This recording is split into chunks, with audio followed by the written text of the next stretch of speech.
and welcome to this session on building a cloud-native edge platform for accelerating AI inference. My name is Janakiram, MSV. I am based out of Hyderabad, India. It's my pleasure to be a part of ContainerDays.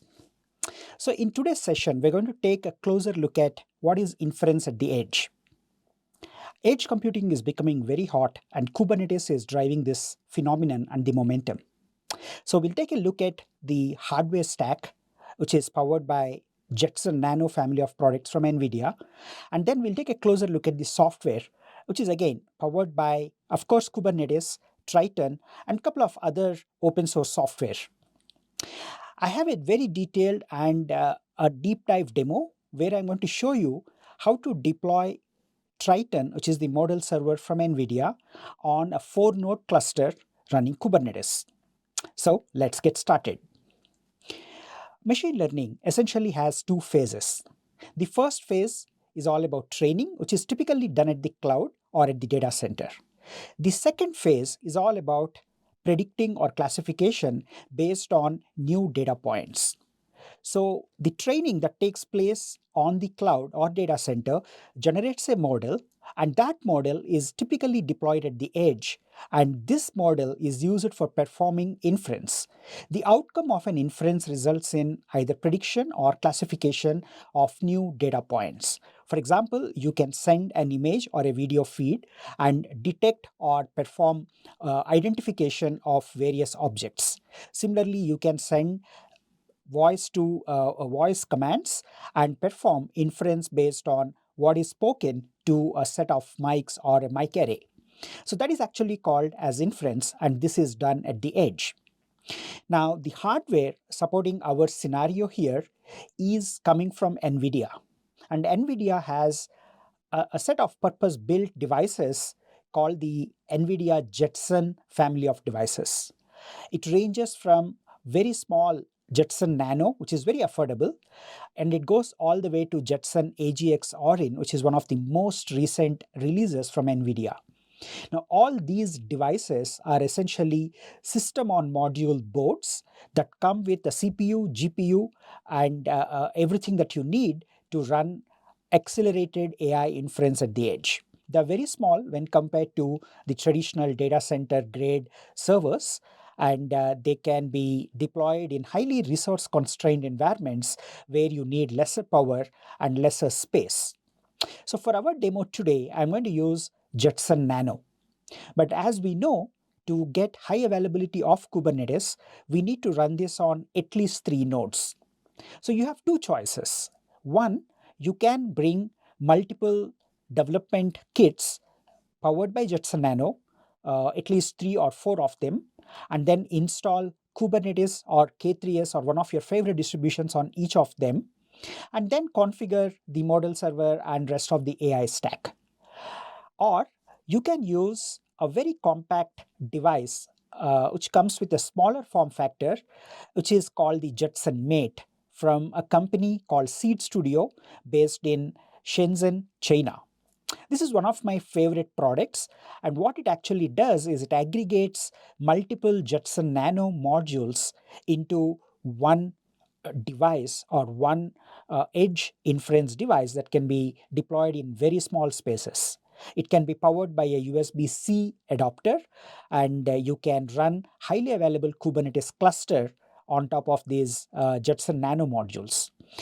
I'm going to show you a closer look of these devices, and particularly the Jetson Mate and the Jetson Nano modules. But what is very interesting is, as you can see, there are 4 slots to plug in Jetson Nano modules.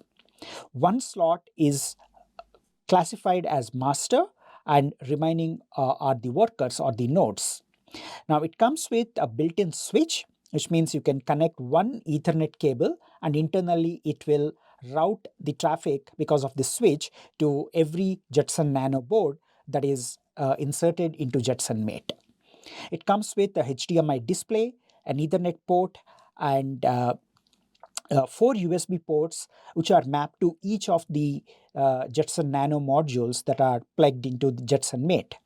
So it's a very compact device, lets you run Kubernetes in highly available mode, and comes with everything that you need to perform AI inference at scale at the edge. Now, powering this hardware is the NVIDIA Jetson software stack. So, NVIDIA Jetson is a combination of an operating system and a variety of SDKs, typically flashed into an SD card. So, you can download this image from NVIDIA's website, and it targets either Jetson Nano or Xavier or Orin. You can download the SD card depending on the device that you're using, flash it to an SD card, and then insert the SD card and boot up your edge device. And that's going to come with an Ubuntu operating system, which is actually called L4T. It is slightly customized and targeted at the ARM architecture. So L4T stands for Linux for Tegra, because Tegra is the chip that is based on ARM, which is acting as the CPU for the Jetson family of devices.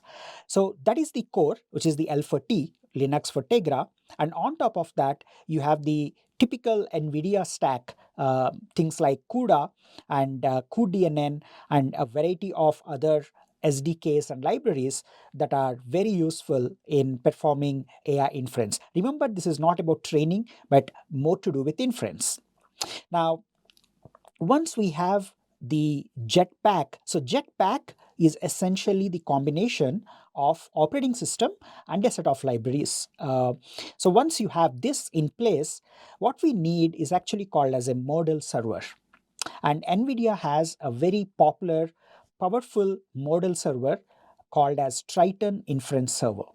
So Triton Inference Server is typically deployed in the data center or in the cloud, and its job is to multitask across multiple models that are registered with the model server.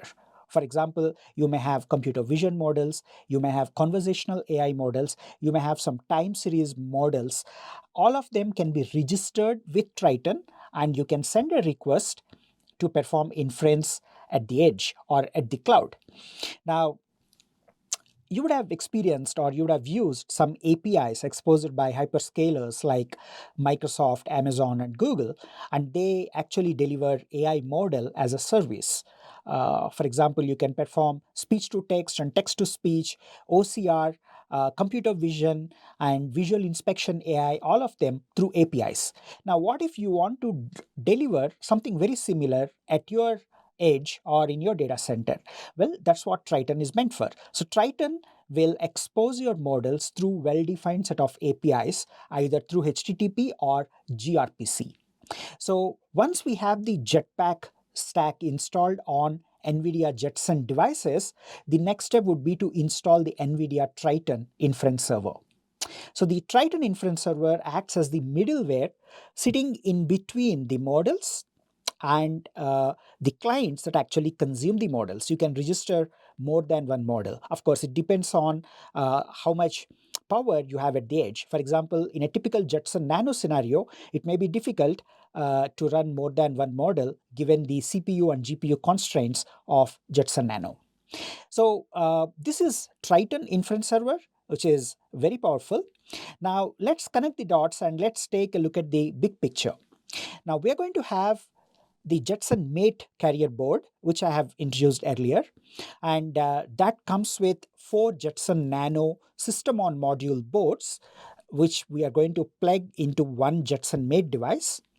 And to share the model across all the 4 nodes, we are going to install NFS client or the NFS file share to make sure that the Triton Inference Server running on Kubernetes has access to the same model exposed via the NFS file share. So the first step is to configure the NFS file share. You can configure NFS within the device, or if you are running this in an environment where you have an existing NFS server, you could leverage that. And after that, we can install Kubernetes. Now, in this case, I'm going to use K3s, the smaller footprint Kubernetes distribution, which is from CNCF, an open source project. And then on top of that, we are going to deploy Triton. And Triton is deployed as a daemon set for a very simple reason that we want an instance to run on every node. This not only gives us high availability, it also makes it easy for us to perform an upgrade, that to a rolling upgrade. So our final architecture would look something like this. So we are going to have one Jetson mate, and this Jetson mate is going to run 4 nodes, and each node has access to an NFS share and a GPU, dedicated GPU. And on top of that, we're going to run the Triton inference server, and that is going to expose the endpoint consumed by the clients. So it's a very straightforward and simple architecture. If you are familiar with Kubernetes, you can relate to a lot of these concepts. So when I show you the actual device followed by a live demo of where we deploy Triton and perform inference, you get the complete scenario, you get the complete understanding of how this is done. So to quickly summarize the steps that I have taken or I'm going to take, some of these are already done to save time. First, install Kubernetes, in this case K3s, then configure NFS. Either use an existing NFS server or configure NFS on one of the nodes, typically the master. Then populate the NFS share with the models that you want to consume, the computer vision models or the conversational AI models. Once the models are in place, deploy Triton, and then finally consume the model API to perform inference. So those are the high-level steps, and I'm going to walk you through the device architecture, followed by the live demo of deploying Triton and performing inference. So let's get to the demo. All right. So what you see here is the Jetson Mate device from Seed Studio. So let me go ahead and take a closer look at this. So as you can notice, this device actually has 4 PCI-like slots, but they are not exactly PCI-based slots. They are meant for inserting the Jetson Nano module. So what you see here is the typical Jetson Nano 4GB module, and this is the complete developer kit, but we can remove the compute module alone. So if you actually apply some pressure here, this is going to come out, and this looks like a small mini PCIe card. So you got to insert that into one of these slots. So there is a master and there are 3 workers. So if you actually look at the front panel, it is named as master, worker 1, 2, and 3. So once you insert all the 4 devices, you can go ahead and power it. So with the USB-C power, and then as I mentioned, it comes with 4 USB ports, each mapped to one of the modules. There is a USB 2.0 that is actually connected to the master node, and then there is a HDMI which is also connected to the master, and there is a RJ45 socket for the LAN cable. Now this is the heatsink, and it comes with a pretty cool RGB based fan. So you can plug this, screw it, and then you can connect the power and immediately start installing the software. So now let me take this away from the frame and bring the actual running Jetson Mate. So this is a pretty cool device, and as you notice, there is an RGB fan that is running, and this is currently running all the 4 modules. Now the LEDs are blinking, indicating that this is in action, and we have already powered this. It is also connected to my network, and this is currently used for my demo. So this is a very powerful device. It looks very small and compact, but remember, there are 4 Jetson Nano modules that are housed inside this single device. So now it's time for me to jump to the actual demo and show you what we do with this.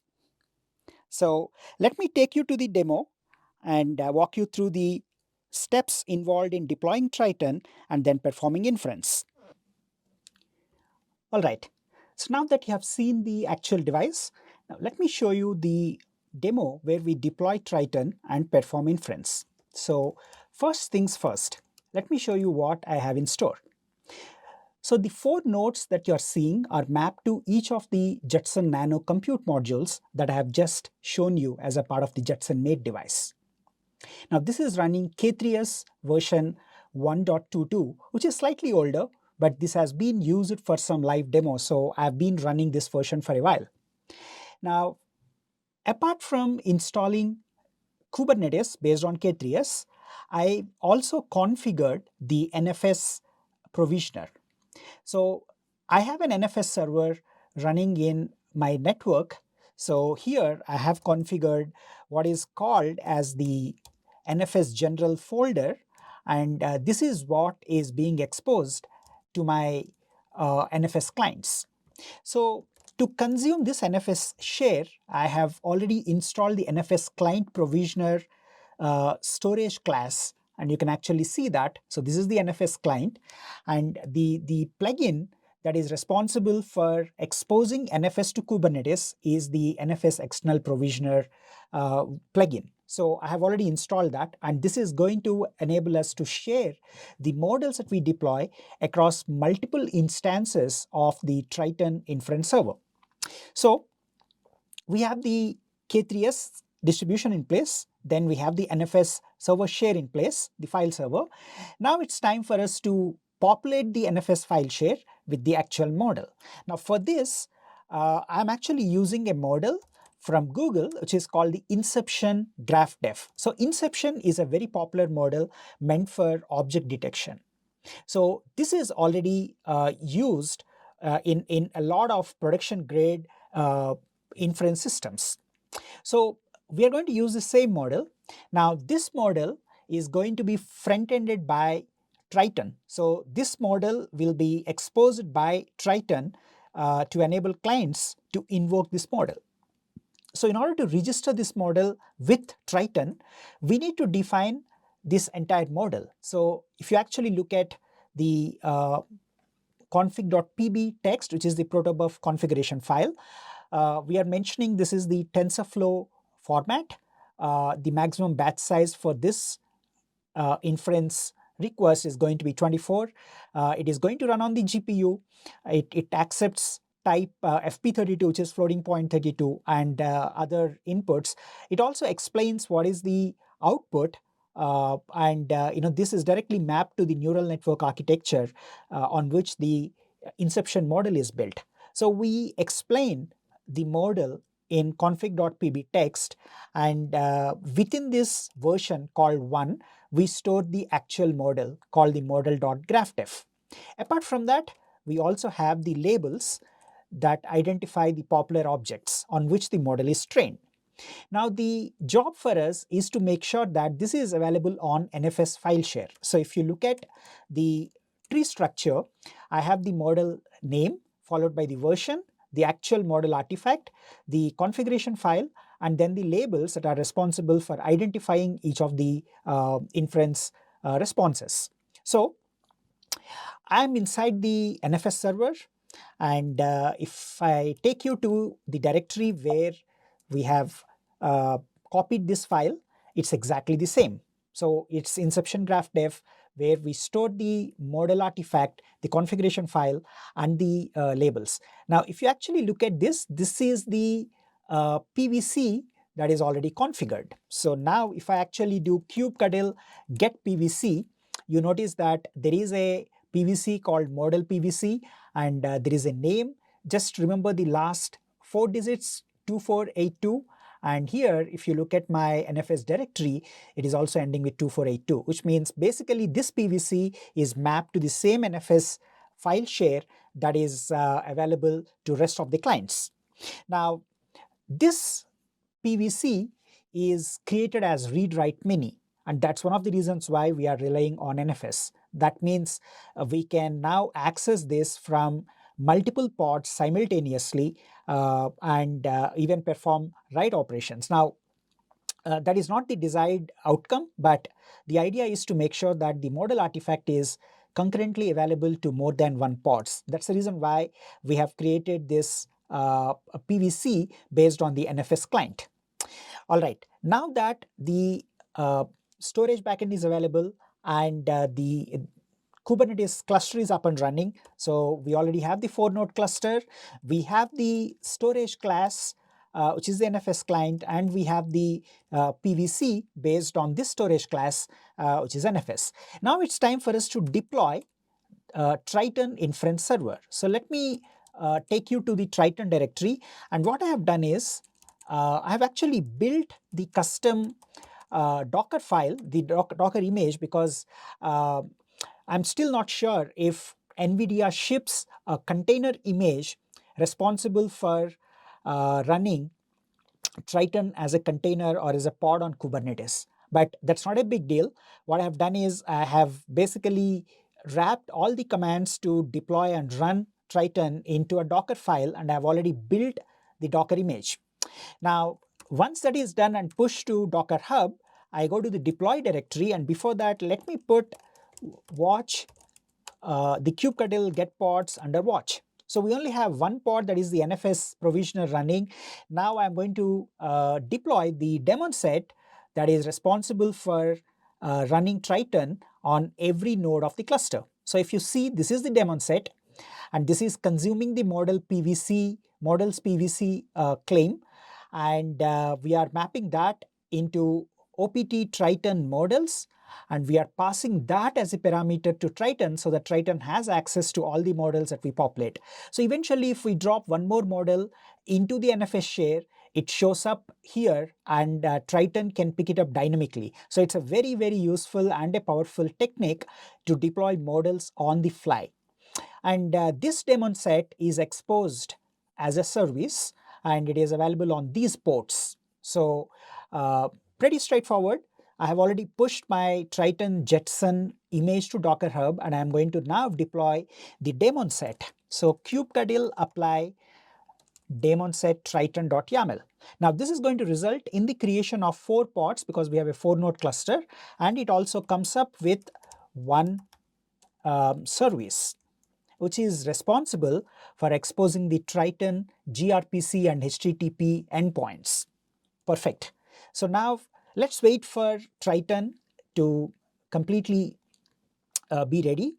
So now this is going to take just a few seconds because the image is already available, and it will take a minute or two for K3s to bring them up. There we go. Now we have the daemon set up and running, resulting in 4 pods. Perfect. So now I'm going to move into this directory called Infer, and within that I have a virtual environment called Infer env. Now that is the Python environment created based on this requirements.txt. If you notice, it has all the libraries and the pip modules responsible for performing inference. So I will go ahead and source the Infer env bin activate. So now we have the environment set, the Python environment. Then I go into the image directory, and here I have a few images. If you see, there is a sports car, there is a macaw, there is a tiger, and of course there's a very cute dog. So our goal is to send one of these images to Triton and let it use the backend model, which is the inception, to perform the inference. So to save time, I have written a simple batch file. Let me go into the client directory and show you the single.sh. So I'm actually passing the parameters. So there is a Python file called image client. I am passing the endpoint of our service that we are exposing, and the model name followed by the actual model string and the batch size and so on. So let me go ahead and execute this by sending one of the images from the image directory. So the first image that I'm going to send is of the sports car. So let me go ahead and execute this. Now this is going to take a while because the first time you invoke Triton, it's going to discover the model and load the model into GPU. So the first one will take a while. There we go. Now it shows the image as sports car. Now let's send the second image, and that is the Egyptian cat. Perfect. Now as you notice, it is much faster. And then we'll send the third image. This is going to come back with the prediction of the object. Now occasionally this is going to take a while. The reason is our request is routed to one of the nodes, and that node may not have the model loaded. So if we end up hitting that node, it's going to take a while. But as you keep performing the inference, it is going to get faster and better. So now, as you actually see, it is becoming very fast, and we are able to perform inference at much higher speeds and much higher throughput. So that is basically performing object detection or image classification at the edge based on Kubernetes, based on Jetson Nano family of devices, and of course, Triton. So that was the entire demo, the end-to-end demo, where I have walked you through all the steps involved in configuring Triton on the Jetson Nano family of devices. So that brings my session to the end. Thanks so much for attending. I hope you are having a great conference. And now we are open for questions. I look forward to your questions and having an interactive discussion with you. Thanks once again, and have a great conference ahead.